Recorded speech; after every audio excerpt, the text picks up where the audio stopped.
दरअसल इस वीडियो की शुरुआत में हम अर्नेस्ट एकेडमी का सीन देखें कि लिली का यहाँ पर एडमिशन हो चुका था। यहाँ पर बहुत सारे डिसेबल मौजूद थे जो अपने डेली के काम करने के लिए आए हुए थे। सभी अपने अपने काम में बिजी होते हैं, सामान इधर उधर करना था, जो भी काम होता है वो सब अपने काम कर रहे थे। तो वहीं पर लिली भी पहुंचा था जो कि अर्नेस्ट एकेडमी के अंदर आ चुका था। ये जगह काफी ज्यादा कमाल की होती है। लिली बड़ा खुश होता है कि यार ये जगह तो बहुत एक्स्ट्राऑर्डिनरी है। और मैं तो लिली से कहना चाहता कि यार ये जगह तो बिल्कुल वैसी जैसे कि मैंने इसको करीब 1000 साल पहले देखा था। मैं 1000 साल पहले भी यहाँ पर आया था, लेकिन अभी तक की ये अभी भी एकदम वैसी ही दिखती है। लिली को वहाँ पर अपने फादर का लेटर भी मिलता है जहाँ पर उसको लिखा हुआ ये मिला था कि उसके फादर ये कह रहे थे कि अर्नेस्ट एकेडमी के अंदर एडमिशन लेना ये कामयाबी नहीं है, कामयाबी तब मिलेगी जब तुम यहाँ पर अपना सफर शुरू करोगे, क्योंकि अर्नेस्ट एकेडमी में एडमिशन लेने के बाद तुम्हारा नया सफर शुरू होगा। उसमें चलने के बाद तुम्हें कामयाबी मिलेगी। वहाँ पर तुम्हें बहुत सारे नए लोग मिलेंगे जो कि बहुत हार्ड ट्रेनिंग करते हुए आए होंगे और नए लोगों से तुम्हें मिलने का मौका मिलेगा। उनके साथ रहते हुए तुम अपनी कामयाबी को जरूर हासिल करना। तुमने जो रास्ता चुना है मुझे उससे फर्क नहीं पड़ता, लेकिन जिस रास्ते पे तुम गए हो उस रास्ते पे तुम्हें कामयाबी जरूर मिलेगी। मैं तो बस यहाँ पर रहकर तुम्हारे लिए प्रार्थना करूंगा, हर टाइम यही दुआ करूंगा कि तुम हर चीज में कामयाबी हासिल करो और तुम दिखाओ दुनिया को कि तुम कितने कमाल की और हमारी ब्रुंच फैमिली का नाम वापस से रोशन करो। तो लिली यही सपना लेकर अर्नेस्ट एकेडमी के अंदर आकर पहुंच चुका था कि फादर मैं आपको बिल्कुल भी निराश नहीं करूंगा। जैसे वो यहाँ पर आया तो जल्दी को उसको भाव नहीं देता, सभी लोग अपने अपने में ही मगन थे। तो वही पर एक बंदा होता है जो कि एक दूसरे बंदे का रास्ता रोक लेता है, वहां से जाकर वो एक्साइटमेंट में ही आगे बढ़ गया था। तो उस दूसरे वाले बंदे का जो दोस्त होता है वो दूसरे वाले बंदे जो भी यहाँ पर रास्ता रोक के गया था उसको मारते हुए कहते कि हिम्मत कैसी हुई यंग मास्टर का रास्ता रोका, क्योंकि जो बंदा गुजर रहा था वो यंग मास्टर था, उसके सामने से ही दूसरा वाला बंदा गुजर गया था। तो वो लोग उस बेचारे दूसरे बंदे को मारने लगे थे कि तुमने यंग मास्टर का रास्ता रोका कैसे। तो यंग मास्टर तो अपने दोस्त से कहते कि अरे रुक जाओ, मैं देखता हूँ कि इसने क्या गलती की है। वो पहले उस बंदे के पास जाता है और उसे कहना चाहता है कि तूने मेरा रास्ता रोका था ना, कोई बात नहीं, मैं तुझे बताता हूँ रास्ता रोकने वालों के साथ क्या होता है। वो तुरंत अपनी फायर पावर को यूज करता है और उसे बंदे के सामने की तरफ मतलब प्राइवेट पार्ट की तरफ ही आग लगा देता है कि मेरा रास्ता रोकेगा तेरा अंजाम यही होगा। ये नजारा देखने के बाद हमें ये तो समझ में आ चुका था कि इस अर्नेस्ट एकेडमी के अंदर भी जो शायद अमीर लोग हैं वो अपना बुली करने का काम करते हैं दूसरों को, जो थोड़े कमजोर है थोड़े गरीब टाइप के हैं उनको। और लेने से ये चीज देखी नहीं जाती। वो उस यंग मास्टर से कहते हैं कि देखो दिमाग है क्या, तू कुछ ज्यादा ही नहीं करना, बस एक रास्ता तो उसने रोक लिया, वो जानबूझ के नहीं किया, तो उसके बाद इतनी बड़ी सजा देगा उसको। तो यंग मास्टर कहता है कि अबे बचकाने तू कहां से उछल कूद मचाते हुए यहाँ पहुंचा हुआ है, जानता भी है कि मैं कौन हूं। जितने भी आसपास के लोग थे वो लोग कहना चाहते कि यार लगता है कि आज तो हमें बड़ी कमाल की फाइट देखने मिलेगी, आज ही हमारा एडमिशन हुआ और आज ही पहली फाइट हमें देखने मिल जाएगी, हम तो बहुत ज्यादा एक्साइटेड है। वो तो यहाँ पर फाइट देखने के मूड में तैयार हो चुके थे। लेकिन यंग मास्टर का दोस्त जो था उससे कहना चाहते कि देखो बहुत सारे लोगों की नजर अभी इस फाइट के ऊपर है, अगर यहाँ पर गलती से भी किसी मास्टर वगैरह ने तुमको फाइट करते हुए देख लिया तो तुम्हारी रेपुटेशन खराब हो जाएगी और फिर वो तुम्हें सजा भी दे सकते हैं। इसलिए बेहतर होगा कि हमें यहाँ पर भी मामला जितना आसानी से हो सकता है शांत कर लेना चाहिए। तो यंग मास्टर लेने से कहते हैं कि ठीक है बच्चे आज तो बच गया, लेकिन इसी एकेडमी के अंदर रहता ना कहीं ना कहीं तुझे मौका ढूंढकर मार ही डालूंगा, बच कर ना तो मेरे से। इतना कहने के बाद वो तो वहां से जान लग गया था। वो कहना चाहता है कि अभी तो हमें साल भर सालों साल यहाँ पर रहना है, एक साथ देखते कि कब तक तुम मुझसे सर्वाइव कर पाता है। बड़ा गलती कर दी तूने अर्नेस्ट एकेडमी में मुझसे पंगा लेकर। तो अब लिली सारी बातों को इग्नोर मारते हुए अपने कमरे के अंदर आता है, क्योंकि यहाँ पर वो हॉस्टल में रहेगा ना, तो अपना हॉस्टल नंबर ढूंढते हुए वो यहाँ पर आता है। जैसे वो यहाँ पर आता है उसको नाम वहाँ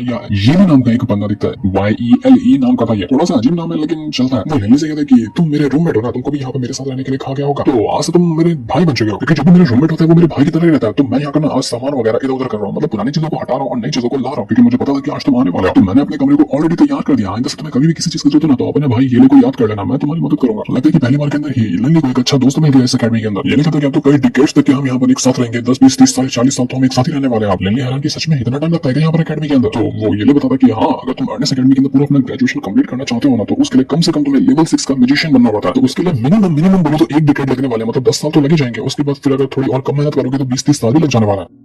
ये सुनकर तो लिली एकदम टेंशन में आ चुका था कि यार ये तो गलत बात है। अब यहाँ मैं 10-20 साल तक के रहूंगा तो मेरे फादर यहाँ के खर्चे कैसे उठाएंगे, क्योंकि यहाँ की फीस भी इतनी ज्यादा है और यहाँ पर रहने का खर्चा भी कितना ज्यादा है। फादर को मैं कितनी परेशान करूंगा, उनकी कंडीशन तो ऑलरेडी ठीक नहीं है, अब इतना ज्यादा परेशान करना मैंने कहीं गलत तो नहीं कर दिया ना यहाँ आकर। ओल्डमैन यहाँ पे कहना चाहता है लिली से कि यार तो ये तो बाकी लोगों के लिए ना, उनको डिकेड्स लग जाते होंगे लेवल 6 के म्यूजिशियन बनने में। मैं हूं ना तुम्हारे साथ, मैं जल्दी करा दूंगा तुम्हारा ये काम। 2-3 डिकेड्स के बाद छोड़ो, मैं 1 डिकेड के अंदर ही तुम्हें 6 लेवल का म्यूजिशियन बना दूंगा। ये मैं तुमसे वादा करता हूँ। जैसा मैं कहूंगा तुम्हें वो सारी बातें माननी पड़ेगी तभी तुम ये कर पाओगे। ये जो था वो वहां पर डंबल वगैरह उठाकर अपनी एक्सरसाइज करना शुरू कर देता। तो ये लिली से कहता कि क्या बात तुम वॉरियर भी बनना चाहते हो क्या, वॉरियर की भी ट्रेनिंग हासिल कर रहा है। तो ये नहीं कहते कि अरे नहीं यार वॉरियर थोड़ी ना बनना है, मुझे वॉरियर नहीं बनना, मैं तो मैजिशियन ही बनने वाला हूँ। लेकिन मैजिशियन को भी थोड़ी बॉडी वगैरह तो बनानी पड़ती है ना, थोड़ा पटाने उठाने के लिए लड़कियों को, इसलिए मैं अपनी बॉडी बनाने पे ध्यान देता हूँ, क्योंकि जिसके पास बॉडी होगी वही लड़कियों को अट्रैक्ट कर पाता है। कमजोर और पतलों को थोड़ी ना यहाँ पर लड़कियां अट्रैक्ट करती है। तभी वहां पर एक दूसरा बंदा भी आकर पहुंच जाता है और यहाँ आने के बाद वो कहना चाहता है येले से और लिली से कि मैं एक वाटर मैजिशियन हूँ, मतलब मैं वाटर की पावर पर ज्यादा फोकस करता हूँ। और मुझे पता चला कि जब तुम यहाँ पर नए एडमिशन लेकर आए हो तो मैं तुम दोनों के लिए कुछ नया सा गिफ्ट लेकर आया हूँ जो तुम्हें पसंद आना चाहिए। तो वो यहाँ पर येले को भी गिफ्ट देता है और लिली को भी गिफ्ट देता है। येले को तो उसने एक खास तरह का ब्रोच दिया है जो कि वो अपने कपड़े के ऊपर लगा सकता है। वो जो दूसरा बंदा यहाँ पर आया हुआ था वो कहना चाहता है लिली से कि मुझे पता है कि तुम ड्रैगन ब्लड वॉरियर हो ना, तुम्हारे फैमिली के सारे लोग यही बनते हैं। तो तुम्हें पता है मैं इसके बारे में बहुत ज्यादा इंटरेस्टेड हूँ, मैंने काफी सारी किताबें पढ़ी हैं ड्रैगन ब्लड वॉरियर के ऊपर कि वो कैसे होते हैं, क्या करता है। और उस फैमिली के बंदे से अपनी आंखों के सामने मिलना ये मेरे लिए बहुत बड़ी सौभाग्य की बात है। मैं तुमसे मिलकर बहुत ज्यादा खुश हुआ। उसने जो लिली को गिफ्ट दिया था वो एक बाउल होता है जिसके ऊपर लिली कभी भी अपनी पावर को टेस्ट कर सकता है। वही बाउल जिसके ऊपर अपनी 3 एलिमेंट की पावर टेस्ट किया था ना, तो जब भी लिली अपनी पावर को इंप्रूव करेगा तो वो अपनी पावर को टेस्ट कर पाएगा कि उसकी पावर कितनी बड़ी है। यही वाला गिफ्ट उस बंदे ने लाकर लिली को दिया ना, तो लिली गिफ्ट देकर बहुत खुश हो जाएगी। वो तो अच्छी चीज है। जैसे लिली यहाँ पर उसने बॉल को छुआ था उसके अंदर से वापस से 3 एलिमेंट की पावर निकलती है। तो देखकर सारे लोग हैरान हो चुके थे कि वाह ये तो कमाल की बात है, तुम्हारे अंदर तो सच में बहुत पावर है। जिसके बाद हम देख पाते कि वहाँ एक और बंदा आकर पहुंच चुका हुआ है और ये जो बंदा आया था वो काफी खुश होता है लेने से कि अरे वाह तुम्हारी पावर देखो तो मैं इंप्रेस हो गया, मुझे लगता है कि तुम मेरे रूममेट हो, क्योंकि वो भी इसी रूम के अंदर रहने के लिए आया हुआ था। लेकिन उस बंदे के साथ एक दूसरा ओल्डमैन भी होता है जो कि सेंस कर चुका था लेने वाले ओल्डमैन को। तो लेने का ओल्डमैन जल्दी से रिंग के अंदर छाकर छुप जाता है कि कहीं कोई उसको पहचाना ले कि वो यहाँ पर मौजूद है। अभी जो बंदा यहाँ पर आया हुआ था जिसके साथ एक ओल्डमैन भी था उसका नाम था डस्टन। और ऐसा लग रहा था कि जो टोटल 4 लोग हैं चारों के चारों रूममेट्स हैं, एक ही रूम के अंदर वो चारों रहेंगे। तो दूसरा बंदा जिसने यहाँ पर लेने को गिफ्ट दिया था वो कहने लग जाता है उस डस्टन से कि तू तो सबसे ज्यादा स्ट्रॉन्गेस्ट वॉरियर फैमिली से आता है ना जिसका नाम है ओबेरॉन एम्पायर, वहाँ के बंदे सारे के सारे कमाल के वॉरियर होते हैं, तुम भी वही हो। तो डस्टन कहते हैं कि हाँ बिल्कुल तुमने तो मुझे पहचान लिया, ये तो बहुत अच्छी बात है। डस्टन अपने ग्रैंडपा से कहता है कि ग्रैंडपा अब आप जा सकते हैं, मैं अपने दोस्तों के साथ यहाँ पर रह लूंगा। तो सारी चीजें होने के बाद ये जो तो वो कहना चाहते हैं कि चलो तुमने तो अपना गिफ्ट दे दिया, मेरी बारी, मैंने यहाँ पर तुम सभी के लिए मस्त वाला खाना बनाया। तो आज सारे लोग मिलकर यहाँ पर पार्टी करने वाले। लेकिन जैसे वो खाना चेक करते हैं सारा का सारा खाना गायब हो गया था क्योंकि उस चूहे ने पूरा खाना खा लिया था लिल्ली वाले। लिल्ली अपने पेट को यहाँ पर डाला था तो वो सारा खाना ठूस गया। तो ये देखने के बाद डस्टन अपनी फायर पावर को यूज करता है और चूहे के ऊपर अटैक करने लग जाता है कि चूहे खाना दे दो, मेरे को भूख लगी तो मेरा खाना कैसे खा सकता है। लेकिन चूहा तो सभी को परेशान करने लग जाता है। वो सारे के सारे लोग मिलकर चूहे को पकड़ने की कोशिश करते हैं लेकिन चूहा तो हार मानता नहीं, ढेर सारा खाना खा चुका था। और काफी देर की मेहनत के बाद लिल्ली जो होता है अपने चूहे को शांत करता है। सभी लोग कहते हैं कि कहीं तुम्हारा पेट है, अरे भाई साहब ये बहुत खतरनाक चीज है ये। तो लिल्ली भी कहते हैं कि हाँ ये मेरा दोस्त है और इसका नाम बीबी है। तो डस्टन कहता है कि अरे वाह क्या प्यारा नाम है और कितना प्यारा दिखता है, ये तो बहुत अच्छी बात है। मुझे लगा कि कोई बाहर से मैजिकल बीस्ट उठकर आ गया तो मैं उसको पर अटैक करने लग गया था। मुझे पता होता कि तुम्हारा पेट है तो मैं उसको पर अटैक नहीं करता, तुमने तो उसको आसानी के साथ शांत कर लिया, तो बहुत अच्छी बात है। मुझे भी तुम्हारे जैसा पेट चाहिए, कितना ज्यादा प्यारा है। वो उस चूहे के साथ खेलने की कोशिश करता है लेकिन वो चूहा तो बेचारे को दांत ही काट चुका था, वो उसकी उंगली ही चबा जाता है। बेचारा डस्टन दस से चिल्लाने लग गया था कि अरे भाई मुझे छोड़ दे, छोड़ दे, मेरी उंगली खा जाएगा क्या। तो अब यहाँ पर चारों के चलो दोस्त थे ना वो कहना चाहते कि चलो आज से वो जो हीली था कहता है कि मैं तुम लोगों का बॉस हूँ, तुम सब मुझे बॉस कहकर बुलाना क्योंकि एज में सबसे बड़ा मैं हूँ और टैलेंट में सबसे बड़ा मैं हूँ, तो मैं तुम लोगों का बॉस बन गया। सेकंड होगा जी वही दोस्त जो कि सबके लिए गिफ्ट लेकर आया था और थर्ड पे होगा लिली जो कि थर्ड ब्रदर कहलाएगा और फोर्थ होगा वो डस्टन जो कि फोर्थ ब्रदर कहलाएगा। चारों ने अपना नाम फैंटास्टिक फोर रख लिया था कि हम चारों हैं, चार भाई चारों तो भाई अब मचाएंगे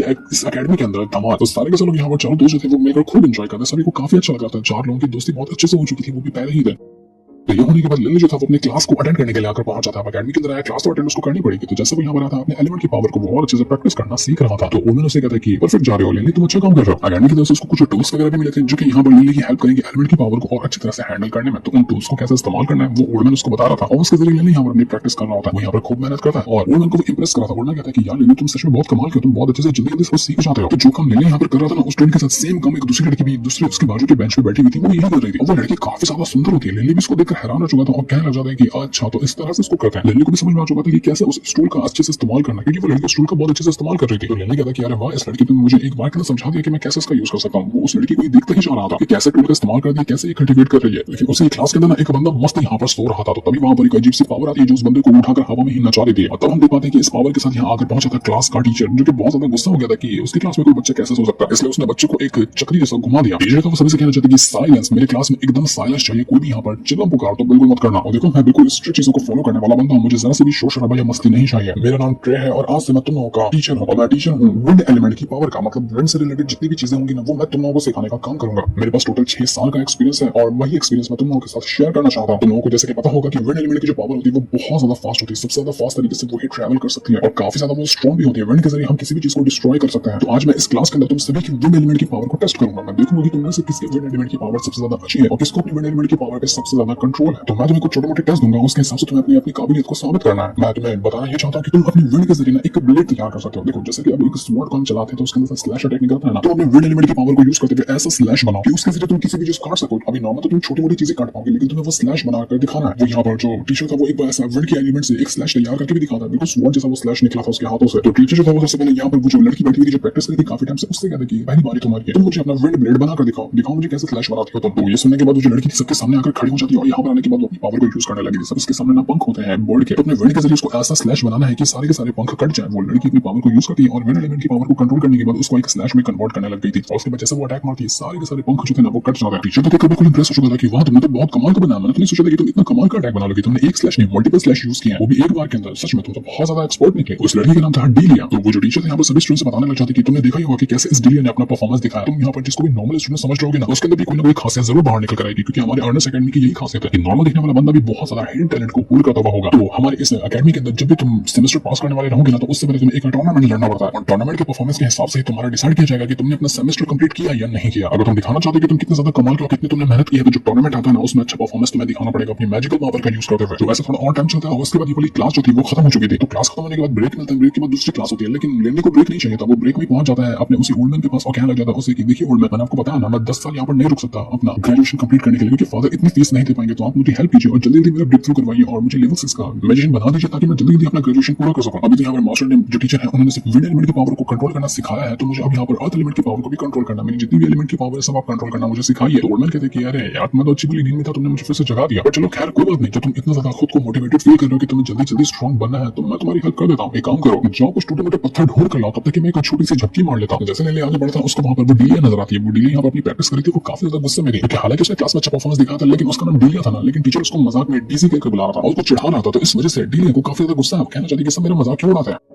तो जैसे वो लिल्ली को देखती है, वो कहना चाहती है कि तुम्हें मेरा मजाक उड़ाने के लिए आया हो ना। तो लिल्ली कहती है कि देखो मैं किसी का मजाक नहीं उड़ाता और जो उड़ाया तो मुझे ये करते हुए देखना भी बिल्कुल पसंद नहीं है। इतना कहने के बाद वो तो वहां से चला जाता है। लिल्ली भी इसको देखते रह जाती है कि ये बंदा मेरा मजाक नहीं उड़ा, ये अलग क्यों है बाकियों से। इसके बाद हम लिल्ली को देख पाते वो अपना कल्टीवेशन करने के लिए बैठ गया था और अर्थ एलिमेंट की पावर को और अच्छे से प्रैक्टिस करने के लिए वो पत्थर के छोटे टुकड़ों को कंट्रोल कर रहा होता है। जैसे कि ओल्ड मैन ने उसको बताया था कि छोटे पत्थर के टुकड़े टुकड़े लाओ, तो उसी को भी यहाँ पर लिल्ली को कंट्रोल करना था अच्छे से। अगर वो कर लेता है तो मतलब अर्थ एलिमेंट की पावर को भी वो कंट्रोल करना सीख रहा है, लेकिन लिल्ली ये नहीं कर पाता। घंटों घंटों मेहनत करता है लेकिन वो इस पावर को अच्छे से कंट्रोल नहीं कर पा रहा था। बहुत देर की मेहनत के बाद वो वापस से क्लास में आकर लेट जाता है कि यार मैं तो थक गया, लेकिन फिर से वो थकता नहीं, वापस से हिम्मत करता है और दोबारा से प्रैक्टिस करने के लिए बैठ जाता है। वो पूरा दिन पूरी रात बस मेहनत करता ही जाता। क्लासरूम में होता तो वहाँ प्रैक्टिस करता, घर पे आता तो प्रैक्टिस करता। उसके दोस्त हो जाते लेकिन वो नहीं सोता और सारा दिन वो अपना बस काम में और मेहनत में ही लगा रहता। और उसके तीनों दोस्त बहुत अच्छे थे कि जब भी वो बाहर से मेहनत करके आता ना तो उसके लिए मस्त खाना वगैरह बना कर रखते और सब कुछ तैयारी करके रखते कि अपना दोस्त आएगा और खाना पीना खाएगा, आराम करेगा। टीचर भी था वो भी लिल्ली से काफी इंप्रेस था क्योंकि हर बार लिल्ली ना क्लास में आखिरी तक बैठा था। सब लोग चले जाते लेकिन लिल्ली बैठकर प्रैक्टिस करता ही रहता जब तक कि उसके डाउट क्लियर नहीं हो जाते, जब तक कि वो और अच्छे से प्रैक्टिस करने लगता तो वो उठता ही नहीं। तो यही चीज टीचर को काफी ज्यादा इंप्रेस भी कर रही थी। लिल्ली मेहनत भी करता और दोस्तों के साथ मस्ती मजाक भी करता क्योंकि उन चारों की जो दोस्ती थी ना काफी पक्की हो चुकी थी। ऐसे ही लिल्ली मेहनत करता जाता और अर्थ एलिमेंट की पावर को वो क्लास में नहीं सीखता, वो बाहर आकर सीखता क्योंकि क्लास में अभी विंड एलिमेंट को अच्छे से कंट्रोल करना सिखाया जाता था। अर्थ एलिमेंट को भी लिल्ली एक साथ करना चाह रहा है क्योंकि क्लास में एक एलिमेंट की पावर को एक टाइम पे सिखाया जाता है क्योंकि ज्यादा बच्चे हैंडल नहीं कर पाएंगे और अपना लिल्ली की जल्दी करना चाह रहा था। इस वजह से वो यहाँ पर मेहनत करता है और अपना पर्सनली आकर ट्रेनिंग करता जहाँ वो काफी हद तक अर्थ एलिमेंट की पावर को कंट्रोल करना सीख गया था। तो पत्थर के टुकड़ों को बहुत अच्छे से कंट्रोल कर पा रहा होता है और उनको कंट्रोल करते हुए वो बड़े बड़े पत्थर को तोड़ पा रहा था। मतलब अगर पत्थर को वो कंट्रोल कर लेना उसके जरिए अटैक देकर मारे तो उसके जरिए बड़े बड़े पत्थर टूट जाया करते थे। तो ये चीज होने के बाद जब ओल्डमैन देखता है वो लिल्ली से कहता है कि वाह कमाल कर दिया तुमने तो लिल्ली, और अब जब तुम इतना कुछ सीख चुके हैं ना तो उसके हिसाब से मैं तुमसे ये कहता हूँ कि तुम्हारी पावर अब काफी हद तक है लेवल 2 के मैजिशियन के आसपास हो चुकी। तुम लेवल 2 के मैजिशियन बन चुके हो, वो भी इतने कम टाइम के अंदर। तुमने तो मुझे बिल्कुल इंप्रेस करके रख दिया, बस थोड़ा सा और बाकी है, उसके बाद तुम यहाँ पर ग्रेजुएशन होने के लायक हो जाओगे। ये सब तुम्हारे हार्ड वर्क और मेहनत का फल है जो कि तुम्हें मिल रहा है, तो तुम खुश हो ना इसके लिए। तो लिल्ली कहता है कि खुश तो मैं बहुत ज्यादा हूँ, मेहनत कर रहा हूँ तो मुझे इसका फल जरूर मिलेगा। लेकिन आपको पता है ना कि लेवल 2 तक पहुंचने के लिए मुझे 6 से 7 महीने लग गए। 6-7 महीने तक के मैं यहाँ पर मेहनत किया तब जाकर मैं अपने मैजिशियन का लेवल 2 पहुंचा। तो उसके हिसाब से तो मुझे यही लग रहा है कि लेवल 6 तक पहुंचते पहुंचते 10 साल तो निकल जाएंगे, लेकिन मैं उतना नहीं रह सकता यहाँ पर, मुझे उससे जल्दी अपना ग्रेजुएशन कंप्लीट करना है। वहीं पर हम टीचर को भी देख पाते हैं जो कि दूर से लिल्ली की हर हरकत के ऊपर नजर रखा था। वो सामने से लिल्ली को कुछ भी नहीं कहता, ना उसको कुछ बताता, बल्कि पीछे से उसके ऊपर नजर रखा था क्योंकि उसको डाउट लग रहा था कि ये बंदा नॉर्मल नहीं है, कुछ तो खासियत है इसके अंदर। इस वजह से वो एनी टाइम लिल्ली के ऊपर नजर रखा करता। तो इस वजह से वो यहाँ पर लिल्ली को अपना रजिस्ट्रेशन फॉर्म देता है उस टूर्नामेंट का, क्योंकि हर सेमेस्टर से पहले टूर्नामेंट होता है ना, तो उसका रजिस्ट्रेशन फॉर्म लाकर दे रहा था वो लिल्ली को, और लिल्ली को वो पार्टिसिपेट करने के लिए कहता है। लेकिन लिल्ली कहता है कि मुझे अभी टूर्नामेंट के अंदर पार्टिसिपेट नहीं करना है, मुझे और ज्यादा मेहनत करनी है, जब मैं और ज्यादा स्ट्रॉन्ग बन जाऊंगा तब जाकर टूर्नामेंट में पार्टिसिपेट करूंगा। लेकिन टीचर कहते हैं कि नहीं, तुम्हें पार्टिसिपेट करना होगा क्योंकि टूर्नामेंट में जो अच्छा परफॉर्मेंस दिखाता है उसको अलग से कमरा दिया जाता है, खुद का पर्सनल काफी सारे रिसोर्सेस वगैरह मिलते हैं, तो तुम्हें ये टूर्नामेंट पार्टिसिपेट करना चाहिए। तो लिल्ली कहता है कि वो सब कमरा भाड़ में गया, मुझे ये बताइए कि क्या इस टूर्नामेंट को पास करने के बाद प्राइज मिलता है, क्या मतलब पैसा मिलता है, क्या पैसा मिलेगा तो मेरी फीस का बंदोबस्त हो जाएगा, फादर को थोड़ी सी टेंशन कम रहेगी, पैसा मिलेगा तो मैं जरूर पार्टिसिपेट करूंगा टूर्नामेंट के अंदर। टीचर कहता है कि अबे नहीं यार, पैसा कहां से मिलेगा, पैसा नहीं मिलता, बाकी के रिसोर्सेस मिलते हैं खाली। तो लिल्ली कहता है कि फिर जाने तो मैं पार्टिसिपेट नहीं करने वाला अभी तो टूर्नामेंट के अंदर, बिना मतलब कि मैं मेहनत नहीं करूंगा, मैं खुद के दम पर अपना प्रैक्टिस कर लूंगा और लेवल 6 का मैजिशियन बन जाऊंगा, उसके बाद तो डायरेक्ट मुझे आपको ग्रेजुएट करना ही पड़ेगा। तो अब मैं चलता हूं, मैं यहाँ से जा रहा हूँ। टीचर भी हैरान कि बड़ा गधा बच्चा ये, इसको इतना कुछ बताया कि ये मिलता है वो मिलता है, लेकिन इसको कोई मतलब ही नहीं हुआ, इसको कुछ चाहिए नहीं, खाली पैसा से मतलब है इसको। तो देखते देखते वो जो टूर्नामेंट था ना वो आकर शुरू हो चुका था और यहाँ पे सारे के सारे लोग यहाँ पार्टिसिपेट करने के लिए आए थे। होस्ट बना होता है वही सेकंड ब्रदर जो कि सभी को गिफ्ट दे रहा था, लिल्ली उसके दोस्तों को। तो वो यहाँ पर बताता है कि पहली फाइट किसकी होगी, किसके साथ, वो बताता है कि सबसे पहली फाइट होने वाली है उसी यंग मास्टर के साथ, लाइटो नाम के एक बंदे से। यंग मास्टर तो अपनी तारीफ बटोरते हुए लाइटो से कहना चाहता है कि देख अपनी हार मान ले, वरना मुझे 1 मिनट से ज्यादा नहीं लगेगा तेरी धज्जियां उड़ाने में, और मैं तो जब तुझसे फाइट करने के लिए पहुंचा ना तो फिर मैं तेरे को बहुत बुरी तरीके से मारूंगा। फिर तो अफसोस करता जाएगा कि यार पहले ही हार मान लेनी चाहिए थी, वरना मेरा ऐसा हाल नहीं होता। तो इसलिए मैं तुझे यहाँ पर अभी वार्निंग दे रहा हूँ कि अपनी हार मान ले, वही तेरे लिए बेहतर होगा। वो ये लेने से कहना चाहता है कि तुम देख लो ना यंग मास्टर को, ये एक नंबर का गधा आदमी है, ये अपने आप को समझता है कि 30 मार खाना ही है, इसको कोई चीज से मतलब ही नहीं है, इसके जैसा कोई स्ट्रॉन्ग है ही नहीं, इसके दिमाग में खाली बस यही चलता रहता है, जबकि इसको नहीं पता कि ये एक नंबर का लूजर आदमी है। अभी अपन चाहे तो 1-2 झापड़ के अंदर इसको वाट लगा देंगे इसकी। मुझे तो बड़ा गुस्सा आता है यंग मास्टर के ऊपर, किसी दिन मौका मिलेगा ना तो बजा डालूंगा मैं इसकी अच्छे से। वो यंग मास्टर तो लाडू से कहना चाहता है कि जा बेटा तेरे बस के नहीं, जाके मम्मी को बुला कर ला, क्योंकि वो जो यंग मास्टर था ना लेवल 2 का मैजिशियन बन चुका था, इस वजह से वो और ज्यादा एटीट्यूड में आ चुका था कि मैं तो ये उखाड़ सकता हूं, मैं तो वो उखाड़ सकता हूं, जबकि अपना लिल्ली भी लेवल 2 का मैजिशियन कब बन चुका है। उसके बाकी दोस्त कहना चाहते कि नहीं अपना तो लिल्ली लेवल 2 का मैजिशियन नहीं बना होगा, वो तो अभी लेवल 1 पे ही होगा, क्योंकि लेवल 2 तक जाने के लिए एटलीस्ट 2 साल लगे, और अभी तो लिल्ली को अकेडमी के अंदर आए 6-7 महीने ही हुए, इतने जल्दी वो लेवल 2 पे कैसे पहुंच सकता है। तो तुम क्या बात कर रहे हो, और लिल्ली जल्दी पहुंच जाएगा ये तो हमें सबको उम्मीद है। लेकिन येलो को पता था कि लिल्ली कुछ तो बात छुपा रहा है। वो कहता है कि देख दोस्त सच बताना कि तू लेवल 2 का मैजिशियन बना है कि नहीं बना है, क्योंकि मैं तेरी पावर महसूस कर पा रहा हूं। तो लिल्ली कहता है कि हां तुम सही कह रहे हो, मैं लेवल 2 का मैजिशियन बन चुका हूं। तो ये सुनने के बाद तो डस्टन और ये दोनों बिल्कुल दंग रह चुके थे कि भाई इसके टांगे क्या बकवास करो, तो तुम 6 महीने के अंदर लेवल 2 के मैजिशियन बन गए यार, हम तो बन ही नहीं पाए। तो तुम 6 महीने के अंदर लेवल 2 के मैजिशियन बन चुके थे, तुमने टूर्नामेंट के अंदर पार्टिसिपेट क्यों नहीं किया? पागल हो क्या? जाओ ना पार्टिसिपेट करो, तुम्हारा कोई मुकाबला ही नहीं कर पाएगा। तो तुम आसानी से टूर्नामेंट जीत जाओगे, तो तुम उसके अंदर पार्टिसिपेट क्यों नहीं कर रहे हो? तुम्हें हमारे लिए टूर्नामेंट के अंदर पार्टिसिपेट करना होगा, जाओ पार्टिसिपेट करो उसमें। जाकर उस यंग मास्टर को इतना बुरी तरीके से मारना कि उसकी हेकड़ी निकल जाए, जितना उसने तुम्हें परेशान किया था ना पहले दिन के अंदर, उसको उसकी औकात दिखाना मजा आएगा ये नजारा देखकर। तो जाओ और खुद जाओ इस टूर्नामेंट के अंदर। लेने कहता है कि देखो दोस्त मुझे माफ करना, लेकिन मुझे इस टूर्नामेंट के अंदर पार्टिसिपेट करने का बिल्कुल भी मूड नहीं है, मुझे कुछ और करना है, इसलिए मैं यहाँ से जा रहा हूँ, क्योंकि मुझे अभी और हार्ड ट्रेनिंग करनी है ताकि मैं लेवल 3 का मैजिशियन बन सकूं। मेरे दिमाग में बाकी कोई चीज नहीं है सिवाय खुद को स्ट्रॉन्ग बनाने के। लेने को पता था कि जितना टाइम तक वो यहाँ रुकेगा फादर को उसकी फीस भरनी पड़ेगी, जो कि बहुत ज्यादा प्रेशर डालेगा उनके ऊपर। इसमें से लेने किसी भी फालतू चीजों में टाइम वेस्ट नहीं करना चाहता, बस वो खुद को स्ट्रॉन्ग बनाना चाहता है। उसके दोस्त भी ये चीज देखकर हैरान रह चुके थे कि लेने को हो क्या गया। तो क्या लेने अभी जल्दी से अपना लेवल 3 का मैजिशियन बन पाएगा? ये तो हमें नेक्स्ट एपिसोड में पता चलेगा, जिस दिन को दिखा दे। साथ ही ये वाला एपिसोड यहीं पर एंड हो जाता है।